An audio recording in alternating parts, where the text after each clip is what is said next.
안녕하세요. 부동산을 쉽게 다양하게 깊이 있게 분석하는 부동산의 비밀입니다. 서울의 아파트 매매 시장이 계속 하락 거래가 이루어지고 있습니다. 강남부터 서울 외곽 지역의 부동산 풍향계라고 할 수 있는 노도강까지 전반적인 현상입니다. 이제 이게 구축의 매매뿐만 아니라 아파트 청약 시장까지 번지기 시작했습니다. 결국은 서울 아파트도 마피가 속출하는 중입니다. 청약 영끌족이 분양시장에 대거 뛰어들면서 서울의 아파트 청약 시장은 그야말로 불장이었는데 주택담보대출 금리가 상승하면서 또 거기에 대한민국의 경기 침체가 장기화될 것으로 예상이 되면서 뒤늦게 발을 빼는 사람들이 늘고 있습니다. 당첨만 되면 누가 그냥 몇 억씩 턱턱 내 통장에 꽂아줄 줄 알고 겁없이 분양받은 겁니다. 그러다가 일단 계약금 내고 중도금 대출 이자 내는 게 현실화되니까 패닉에 빠지게 됩니다.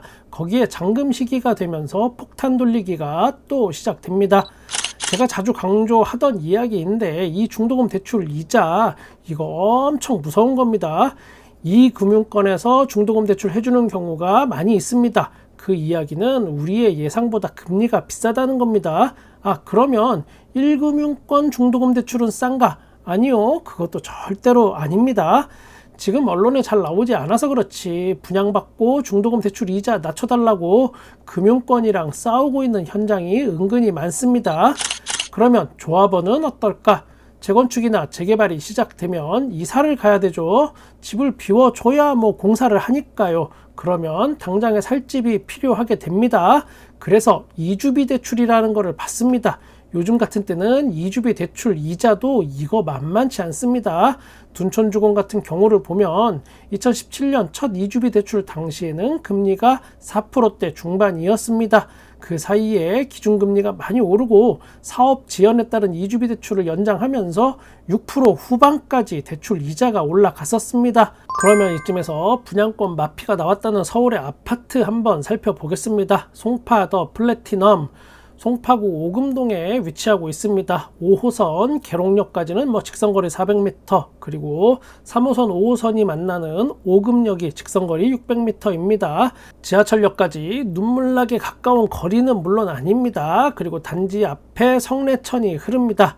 학구는 여기가 그렇게 좋은 편은 좀 아닙니다. 여기는 리모델링 아파트로 일반 분양 물량이 29세대 뿐이 안 됐었습니다. 그래서 주택법을 적용하면 분양가 상한제를 적용을 받지 않았습니다. 여기가 요거는 흔히들 분상제를 피하는 방법으로 소형 현장에서 많이 쓰는 방법이긴 합니다. 이 당시 물량이 작다 보니까 경쟁률이 또 어마어마했습니다. 그리고 입주는 내년 2월 예정으로 이제 곧 잔금 시기가 도래합니다. 언론에 나온 건 분양가보다 1억 5천만 원 낮게 매물이 나왔다고 한 걸 봤습니다. 2달 전에 나온 금매라고 하는데 송파구 부동산 사장님이 한 인터뷰를 보면 집주인이 직장을 지방으로 옮기는 탓에 급하게 팔아야 한다고 2달 전 나온 매물 금매 라고 이야기를 했으며 이례적으로 낮은 가격에도 찾는 손님이 없다. 부동산 시장이 꺾인 것을 체감한다 라고 하셨습니다. 일단 직장을 지방으로 옮기기 때문 이거는 부동산 현장에서 가장 많이 듣는 매도 이유인데, 그리고 2달 전에 나왔다라는 시점을 또 유심히 우리가 봐야겠습니다. 이 시기에 부동산 분위기가 어땠는지 여러분이 한번 상기해 보시면 전체적인 그림이 아마 이해가 가실 것으로 판단이 됩니다. 제가 지금 이 영상을 올리는 순간에는 전용 면적 65제곱미터, 평수로는 27평 정도 생각하시면 됩니다. 요게 현재 13억 7,390만 원에 나와 있습니다. 내용을 보면 계약금 10%는 요거는 납입한 상태고 1차, 2차 중도금이 연체 중이라고 합니다. 이걸 매수자가 부담하는 조건으로, 그러니까 실질적인 무피 매도를 원한다라는 겁니다. 이제 전반적인 상황이 여러분 이해가 가시나요? 제가 부동산 실전 하나 또 말씀드리면 부동산에도 숨은 디테일이 꽤 있습니다. 매도나 전세, 월세 다 마찬가지입니다.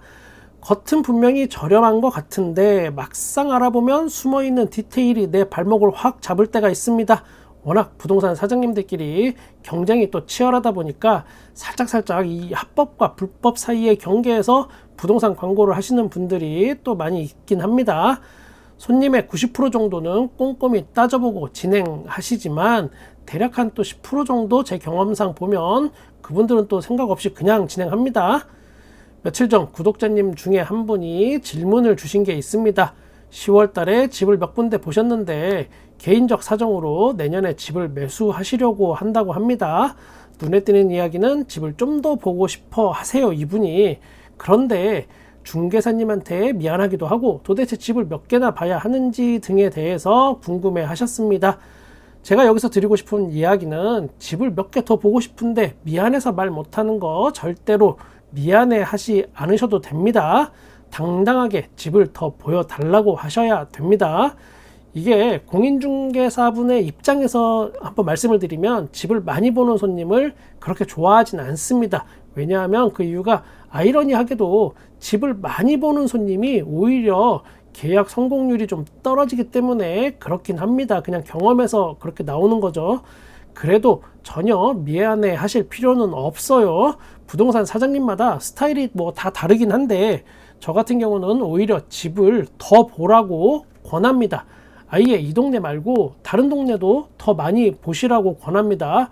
꼭 나한테 집 안 봐도 되고 꼭 나랑 계약 안 해도 되니까 부담 가지지 말고 집을 많이 보시라고 합니다.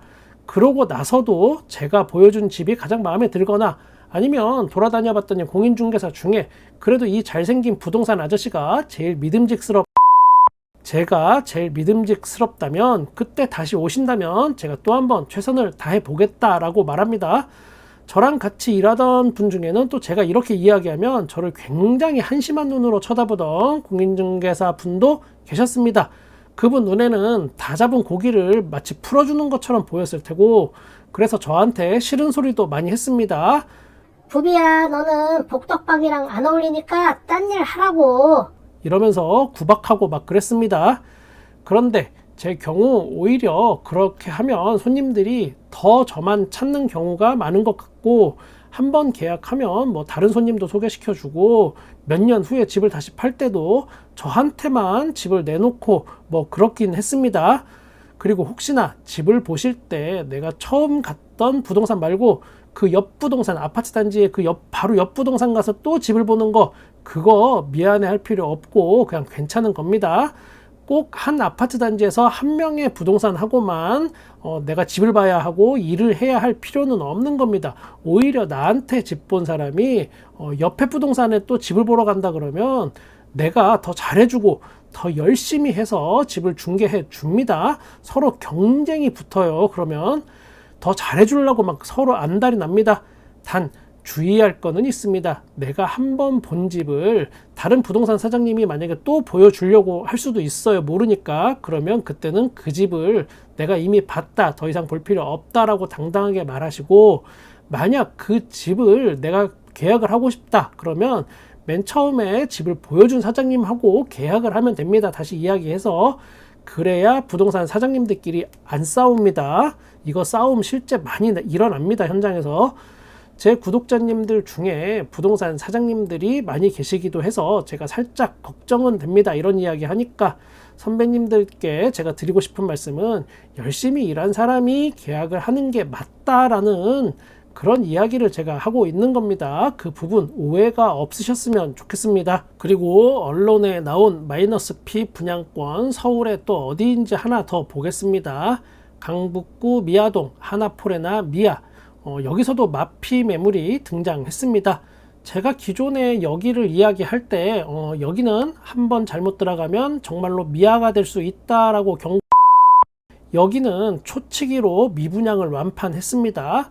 그리고 초치기 분양이 뭔지에 대해서도 제가 예전 영상에서 쭉 설명을 했기 때문에 오늘은 생략하겠습니다. 일단 내용은 전용 면적 84제곱미터가 당초 분양가보다 2천만 원 저렴한 가격에 지금 나왔다는 겁니다. 이 매물은 9월 달에 미분양을 초치기 분양했을 때 그때 받은 매물인데 잔금 확보가 안 되면서 집을 내놨다 뭐 이렇게 알려져 있습니다. 그러니까 지금부터 두세 달 전 부동산 분위기는 물론 지금과 좀 많이 달랐습니다. 그때 뭐 저는 둘째 치고 저 말고 다른 많은 분들이 또 부동산 반등하는 이 현상에 대해서 경고성 이야기를 많이 하셨던 그 기간입니다. 여기서 한 가지 단어가 또 떠오르긴 합니다. 실거주 의무 폐지는 이번 국회뿐 아니라 다음 국회에서도 이어져야 한다라고 저는 생각합니다. 투기 세력이 부동산 시장에 끼어들수록 분양가는 계속 올라갈 수밖에 없습니다. 지금보다 더 올라가고 자신감 있게 팍팍 올릴 겁니다. 공사비 핑계를 계속 대겠죠. 그리고 집값도 정상화가 되기 쉽지 않습니다. 투기 세력이 계속 들어오면. 제 채널의 힘은 좀 미약하고 보잘것없지만 그래도 제 양심을 팔면서 여러분께 이야기하지는 않겠습니다. 저는 여러분의 부동산에 끝까지 함께 하겠습니다. 구독과 좋아요 감사합니다. 부동산의 비밀이었습니다.